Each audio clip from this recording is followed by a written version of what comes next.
The ABC15 investigators first to reveal millions of dollars in school vouchers going to things other than academics, including ski passes, pianos, and ninja gyms. Our reporting is now leading to a growing political debate on Arizona's education budget. New tonight, the state superintendent is talking about compromise to ABC15 senior investigative reporter Melissa Blasius.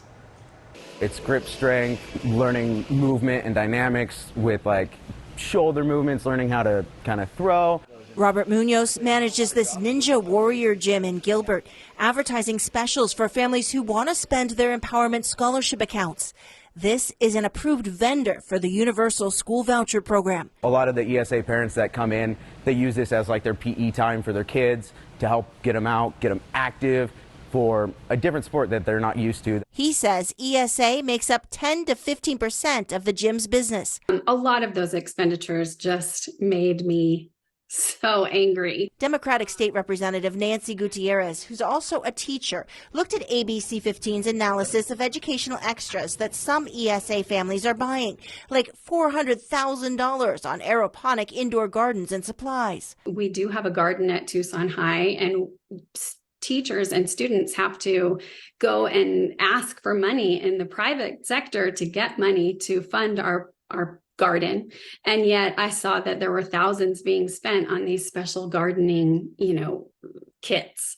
Democratic legislators now saying the ESA program's already $40 million over budget in a year where new estimates predict a $400 million state budget shortfall. But State Superintendent Tom Horne, a Republican, says his department's calculations show something different. The data shows that the total K-12 budget, including public schools and ESAs, is some $75 million below budget. His staff reviews all requests for ESA reimbursement. The philosophy that I've imposed is every dollar for a valid educational purpose. Most of the money pays for private or parochial school tuition. So I think it would have to be reasonable, but it may be an amendment is needed to the legislation, and I'm all for that, for any amendment that might be needed. And as I said earlier, I'm happy to work with the governor in trying to find compromises. Representative Gutierrez is skeptical about talk of compromise. There were several ESA voucher bills last year, and none of them were heard on committee.